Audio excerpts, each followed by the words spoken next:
Notre Dame is headed to Pittsburgh to face the Panthers. Now, Notre Dame does have two losses, but they're still in the hunt for college football playoff. Pitt is 24th in the nation. They're 7-2. They've been beaten by West Virginia in a game. I mean, West Virginia winning that game was wild. It was a 31-24 overtime. It's a rivalry game. Backyard brawl. Now, they also lost to a very good Louisville team. That was also a close one, 34-27. So they lost by a touchdown on that one. They've got Notre Dame, Georgia Tech, and Miami. That's their last three games. Now, Notre Dame needs this game. This will look good on their schedule because they've only beaten one ranked team. They got beat by Miami. They got beat by Texas A&M, both of which are good teams. Texas A&M is pretty much guaranteed a slot in the college football playoff. Miami, on the other hand, well, they're 18th. They've lost to Louisville and they've lost to SMU. Neither one of those two teams are ranked at that time. So they're looking a lot different. Notre Dame's got Pitt, Syracuse, and Stanford left. Because Steve Angeli got hurt, Syracuse isn't much of anything. Stanford isn't much of anything. So Pitt is their last chance to make a big push to get to look really good for their college football playoff slot. So we're going to cover this game because both of these are good teams. Pitt, got had its problems and is probably not going to go to the college football playoff. But if they can beat the three teams in front of them, they have a good slot, a good chance of going. But they'd have to beat all three of them. So let's see what they do. So if you like college football, if you like college sports, hit like, hit subscribe because I cover those things. Now, let's get into this game.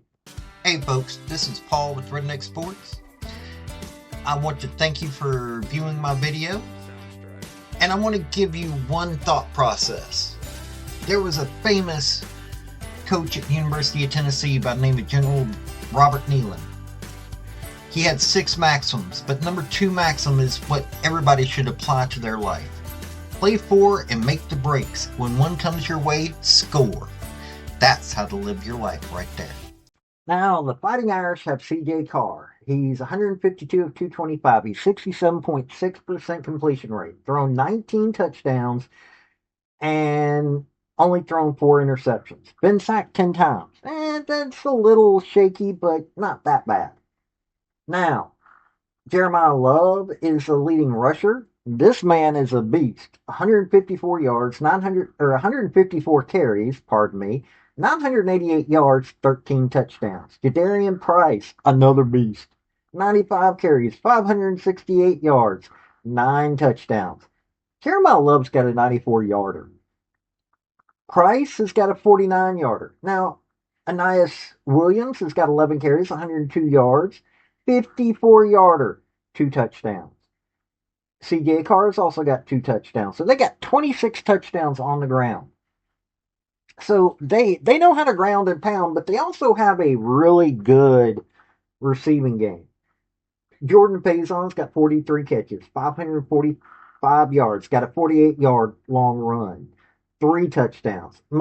Malachi Fields, 25 catches, 497 yards, 66-yard long run, 3 touchdowns. Now, Eli Raridon has got 24 catches and a 65-yard long run, but no touchdowns. Will Paulding's got 5 on 21 catches, 44-yard long run, 361 yards. Jeremiah Love's got 3. KK Smith's got 2. Got a few other guys got 1. So that's their 19 touchdowns through the air. This team knows how to score. Now, they do have 25 sacks on opposing quarterbacks on the defensive side, which is good. They got 36 pass deflections. They got 16 interceptions. Think about that for a minute. Now, none of them got returned straight away for a touchdown, but that's a really good secondary. You're not going to throw into that too often. They got 6 forced fumbles and 2 fumble recoveries. Probably their only weakness. Seriously, that's a weakness on their defense. They got 55 tackles for Drake Bowen, who's also got 2 sacks, 2 pass deflections. Aiden Schuler, a safety. They're letting their safeties get a little too much work. Aiden Schuler has got 47 tackles, 4 pass deflections, 2 interceptions, 2 forced fumbles. Kingston Villamu Asa has got 44 tackles, 3 sacks, 2 pass deflections, 1 interception, 1 fumble recovery. Tay Johnson, a safety, has got 43 tackles, 3 pass deflections, 3 interceptions. So their defense is doing some work, even though they're relying on their safeties a little too much. Penalties, 50 penalties, 448 yards, 49 yards a game. They're doing better than a lot of teams. I'll give them that. They've got some discipline to them. They could be a little bit more disciplined. Their defensive, or they don't know how to strip a ball. That's a little bit of weakness, but their offense is completely explosive when they need to be. They've got dudes that know how to get some yardage, and even if those dudes aren't able to step up, they've got other guys that are able to do it. CJ Carr, really good quarterback. Now their other quarterback, Kenny Minchie, eh, he's okay. I mean, he's not really had an opportunity to do much. But they really do have a lot of good. This is a Notre Dame team that's got the ability to get the right people in there that Marcus Freeman needs, which is why they are most likely going to the college football playoff. Now, Pitt has got some problems. They don't have an offensive line. Mason Heinkel, the QB1's 118 of 184 attempts, 1,547 yards, 64.1% completion rate. He's thrown 12 touchdown passes, but he's got intercepted 5 times. Been sacked 16. Eli Holstein, 74 for 119, 1,058 yards, 62.2% completion rate. Thrown 11 touchdowns, 6 interceptions. Been sacked 9 times. They've got 24 touchdowns thrown, but they've got 12 interceptions and 26 sacks. This offensive line, I don't know. I really don't. Now, on the rushing side, Jakarian Turner, 88 carries, 399 yards, 37-yard long runs, 6 touchdowns. Desmond Reed, 55 carries, 266 yards, 2 touchdowns, got a 53-yarder. Jules Goff, 56 carries, 200 yards, got 4 touchdowns. Mason Heinkel's got 1 rushing. Eli Holstein's got 1 rushing. They've got a Deuce Brain's got a touchdown by rushing. 15 touchdowns on the ground. Now, through the air, Kenny Johnson, the wide receiver, 37 catches, 573 yards, 4 touchdowns, got a 42-yarder. Raphael Williams got 36 catches, 525 yards, 67-yard long run, 6 touchdowns. Kataris Hicks got 19 for 353, 84-yarder, 4 touchdowns. Desmond Reed has got 17 for 254, 50-yarder, 2 touchdowns. Bryce Yates got a touchdown. Justin Holmes got 2. They got a few other guys got 1. So that's their 24. Got a really good air game. Rushing, not so much. And that offensive line, I don't even know where to begin on that. Now, they do have 24 sacks. That is actually not bad.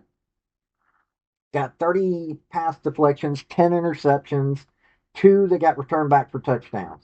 Got 6 forced fumbles, 5 fumble recoveries. Now, their secondary, their pass defense, not bad. They're able to get to the opposing quarterback.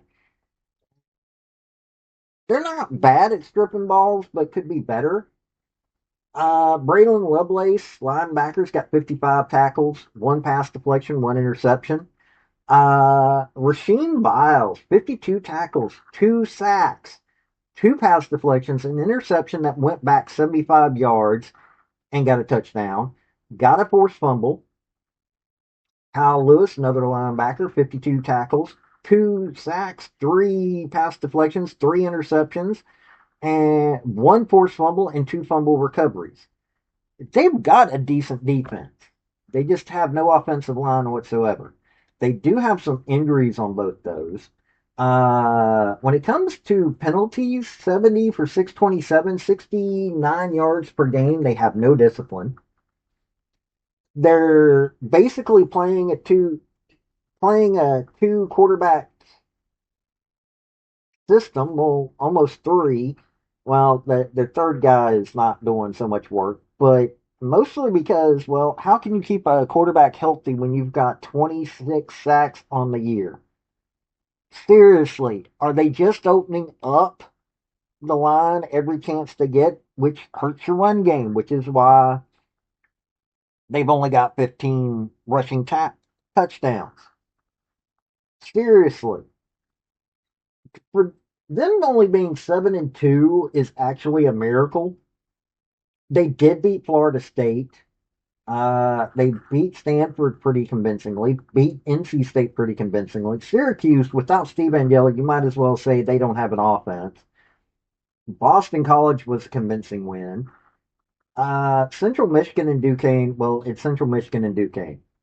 So Notre Dame, Georgia Tech, and Miami coming up. I don't see, with an offensive line that's like this, I don't see how you can win this game. I grew up, Lou Holtz was the coach of Notre Dame. He left so he didn't break somebody's record. I like Notre Dame to an extent. I don't like them whenever they play Navy because, well, I'm a Navy fanatic. Go Navy, beat Army. Um, I don't like Pat Narduzzi. I like Pitt. Pitt got some. I grew up with Johnny Majors as the first coach that I knew of at Tennessee, and Johnny Majors, despite some folks in my life not liking him, I like Johnny Majors. He won us quite a few games. Didn't win us a national title. He did win it at Pitt. I do have some love towards Pitt, but Pat Narduzzi, I have no love for. After the way he treated Tennessee when Tennessee went to Pitt, I have no love for Pat Narduzzi. I don't even like his daddy. His daddy was a football coach. Honestly, I don't see a way that the Notre Dame defense will not have an easy pickings when it comes to this offense. Honestly, Pitt has a chance, but not really. I mean, this could be an upset. Notre Dame could go in this game and think that they're coasting. There's a reason, even with this bad offensive line and so run game because of that offensive line, that they're still only 7-2. They find ways to win, except for those 2 games. And rivalry games, you can't determine rivalry games ahead of time most of the time. But in all honesty, this should be a Notre Dame win. Notre Dame or Pitt just has too many weaknesses, and they're fixing to go through 3 horrible games for them to have this many weaknesses. I mean, I could be wrong, but I'm looking at this and going, yeah, Pitt is one of the better teams in the ACC, and they're about to run into a brick wall. They could pull it out. I mean, Turner. I mean, you don't with 2 different quarterbacks that could be coming into the game at any point. A good receiving game that can, even with that, their pass defense. But I really don't see it. But you tell me. This has been Paul with Redneck Sports. Y'all have a good day now. Bye. I want to thank you for watching my video. And if you like what you saw, like, subscribe, and comment. Y'all have a good day now.